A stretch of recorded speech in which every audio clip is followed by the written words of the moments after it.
just to touch on this for a minute because you've been really close to two of your brothers. One I had both I know, have the privilege to know and spent some time with them for lunch and golfing. And sadly, your older brother, George, like my older brother, Vince, passed away. There's a love and a caring in your family. I've seen it. And I believe this translates to your business, John. And so I know your wife and I know your son, and it's manifested back in your life.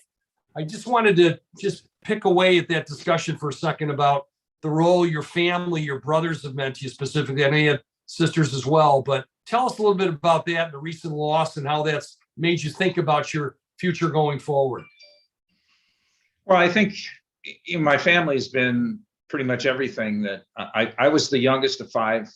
My dad was a butcher in South Buffalo. He fed the steel workers. He used to say, "I fed the steel workers." And in the Depression, he'd say, "Well, hamburgers $0.25 a pound," but nobody had a quarter. And kids used to come into the store with a note from their mother saying, "Can we borrow 5 pounds of hamburger?" And he'd take a little 3x5 card and put it in a steel box. And when payday came along, they would pay him. And so he had a lot of favors out in South Buffalo. And he was an entrepreneur, from day one.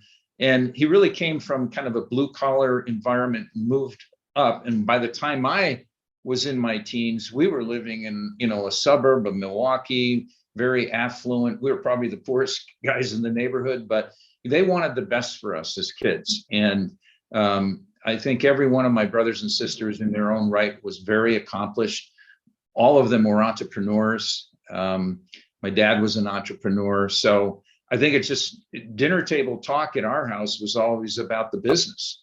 And I think that just ended up being, my thought was, well, that's what you have to do in the US. You start your own business and you run it. So it's been meaningful. George was like, my dad died when I was young. I was 19.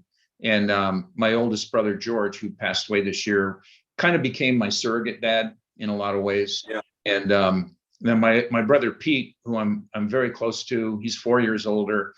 He and I are like Wally and the Beaver. I mean, we grew up in Ward and June. Sure. Exactly. And all the characters in that story. So I just say the value set that my father was an unbelievably hard worker. He only had a high school education. So did my mother. They worked so hard to raise the kids and provide them everything they possibly could. We were never without food, never without clothing. They always wanted us to have the best of everything. It was just, they talk about nurture and nature. I feel like I got the jackpot. I got the DNA from them, and then I also got the nurture. So it was family was and it's still very important to me. Well, I get that, John, and the leave it to Beaver analogy hits home with me. We're probably too old for some of the younger listeners to the podcast. Right? Say, what the heck? Who the heck is that? Wally and the Beaver? Yeah. I hope I'm not playing the Eddie Haskell role in that role. For any of you that are listening that don't know what that's all about, Google Leave It to Beaver and have some fun with the characters John is mentioning here and stuff.